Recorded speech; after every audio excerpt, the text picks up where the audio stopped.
Hi again, everyone.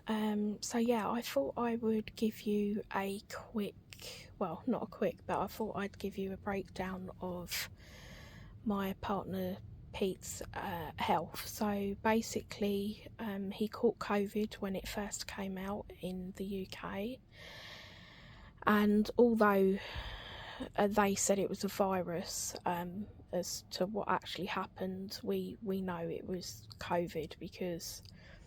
Um, just at the time, obviously, everybody was getting it, and people were sadly passing away from it and everything.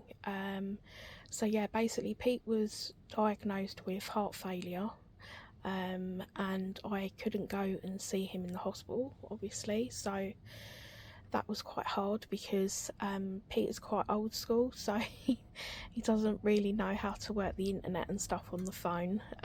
So, yeah, I could talk to him on the phone, which was good. But yeah, that was quite difficult. He was in hospital for a week, and when he was seen by the heart nurse specialist, she said to him that his heart pump muscle basically had deteriorated. The EF fraction was very low. It should be this, and it was only this. Sorry, I can't remember at the time. I think it was 30, and it should have been something like 50. It was something like that. And then basically he said, okay, so what's the plan, and etc., etc. And her answer was, there is no plan, you're going to die.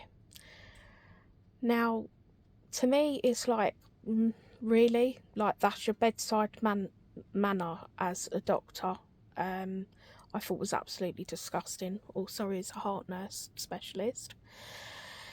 So basically, I went up to drop off some clothes. I had my mask on. I wasn't allowed into the ward. But one of the nurses there, she was really, really lovely. She could see that I was, just sorry, I keep looking away. I'm not used to looking at the camera properly. She could see that I was really, really worried. So basically, she called Pete for me, and he came out and he said, give me a hug. But I didn't want to hug him because obviously I didn't want to bring COVID back home with me. And I was crying, and yeah, it was just really, really tough, really tough. Which it was tough for everybody, let's be honest. But this is just Pete's story, and it's not comparing it to other people. Sorry, even just talking about it gets you like emotional again. So yeah, basically started off with hospital appointments, medications, etc., etc. Then he was left for about a year. No, the hospital hadn't contacted him. They hadn't called him. We didn't know what was going to happen, what was going on, because there was obviously a backlog of everything with COVID. And then we'd actually managed to get away for a couple of days, and he got a phone call from the heart nurse specialist, and she said, I'm so, so sorry, but we have completely forgotten about you. I'm so, so sorry. Which, we thought was an absolute joke, to be honest with you. So yeah, so then from after that, it was appointments, etc., etc. And it's kind of been like that on and off. And then basically it got to the stage where he started retaining fluid, quite a lot of fluid. He couldn't sleep in the bed no more because every time he lay down he was just coughing and coughing and coughing. He said it felt like something had cut across his throat, so it restricted his breathing. He could only sit up in the chair. He was down in the chair in the front room for about 5-6 months. So that was really hard, because you weren't, you're not with the person that you love. Not about in a sexual way, but just in regards to, having a cuddle together and that sort of thing. So yeah, that was really, really hard for the both of us as well.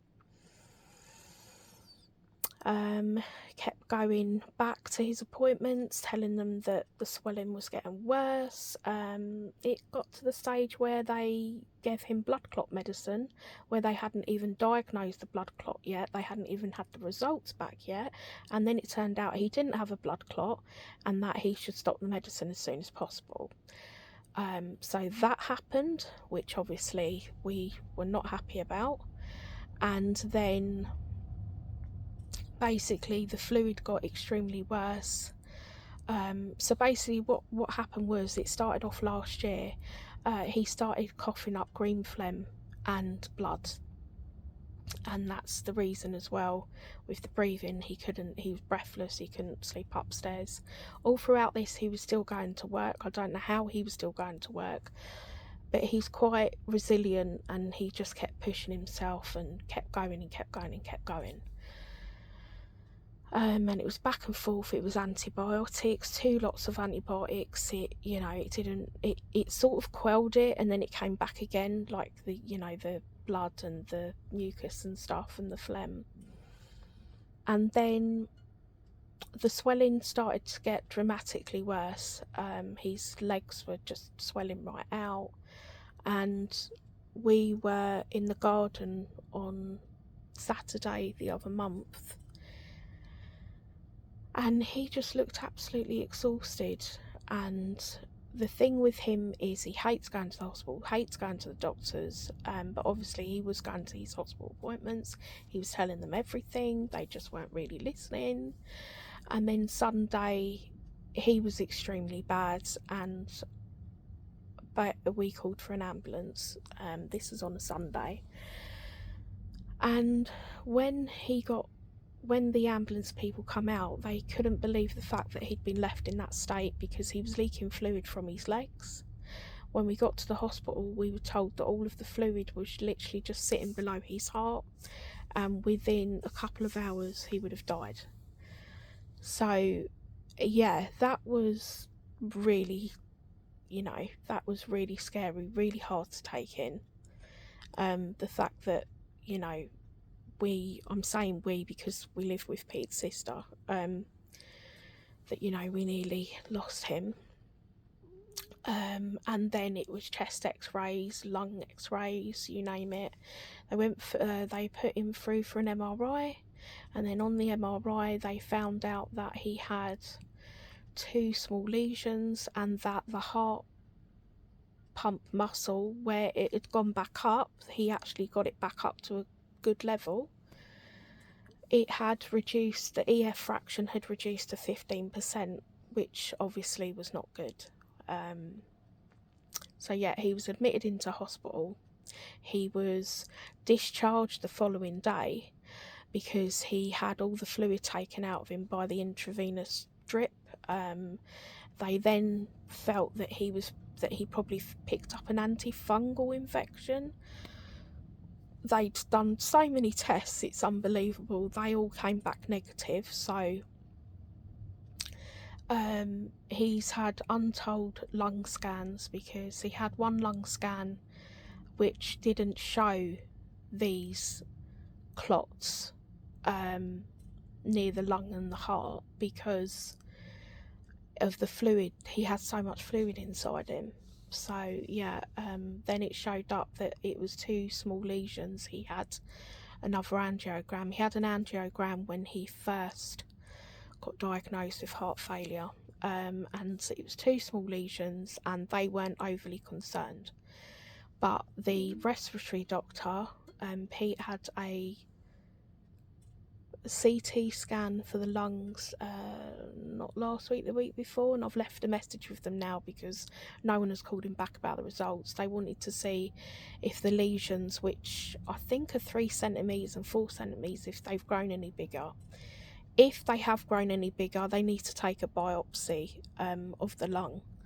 So yeah, we don't know what's gone on with that result yet. He's been having like a 24-hour ECG monitor, I think it's called. He's had a blood pressure monitor for a week. Yeah, he's had all of that stuff as well.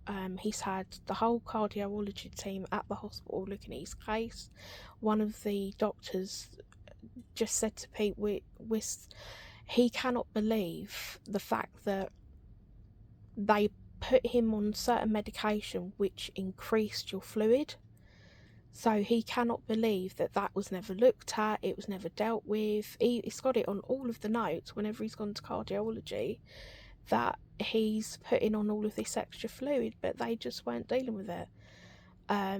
So yeah, one of the hospital doctors who also works in A&E profusely apologised to Peter, and said that they'd basically failed him. He's had numerous blood tests. We've been going back and forth to the hospital. Basically, I think where I'd tried to be strong for so long, I ended up having a breakdown the other month. I just couldn't cope with it all, to be honest. It was just a mixture. Pete's health, obviously, things at work, I was quite stressed, and yeah, it just all got on top of me. So I ended up just taking a week off work, really, just to try and get back to myself, if you like. So now Peter is on Entresto medication, which has worked wonders. He's now back sleeping in the bed, which is really good. He cannot walk for long periods because he gets tired, obviously. But they've told him, you can get a day where you can feel like you could do a million miles an hour, and then you'll get another day where you'll just feel completely out on your feet. They have a bumetanide, I think the medication is, in regards to the water retention. They put him on quite a high dosage of that, which now he has reduced because it dries out your body too much. He's also seen an electrophysiologist in September or October, I believe. I think it's September, sorry, because they have found out that he's got an extra heartbeat.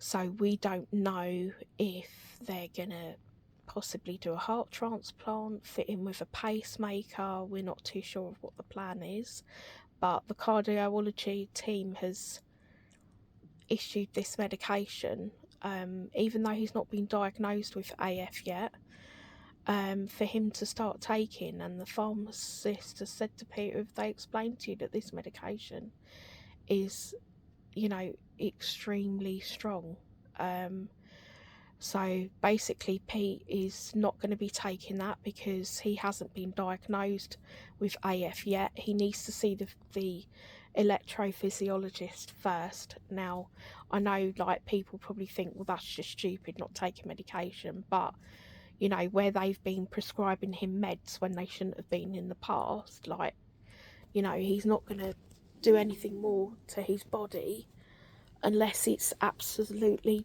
necessary to do so. So yeah, that's basically where Pete is. Pete's never been a skinny bloke. He's always had thin arms, thin legs. He's had a bit of a belly on him, like most men do. With me, it's just everywhere. It's the arms, the legs, the belly, and the bum. But there you go.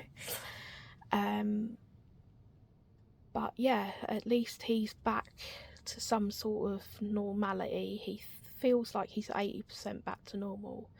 But it's just tiring. All of the hospital appointments, taking time off work.